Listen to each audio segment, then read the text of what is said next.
खबरों का सिलसिला आगे बढ़ाएंगे और अभी आपको बताएं कि अमरीकी महकमे खारजा के तर्जुमान मार्क टोनर कहते हैं कि पाकिस्तान और भारत के दरमियान बातचीत से खित्ते में अमन होगा। दोनों ममालिक को अवाम और खित्ते के मफाद में मुसालहत करना होगी।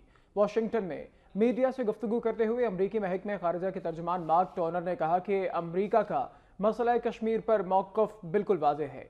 मकबूजा कश्मीर में इंसानी हुकूक के खिलाफ वर्जियों के पाकिस्तानी डोजियर को देखेंगे और जायजा लेने के बाद इसे सालाना रिपोर्ट में शामिल कर सकते हैं।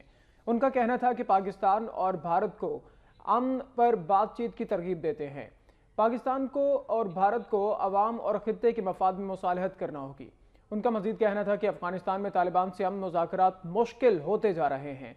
तालिबान अफगानिस्तान की सलामती को सबूताश कर रहे हैं। अफगानिस्तान अमन के लिए तालिबान और दीगर गिरोहों से मुज़ाकरात लाजमी है।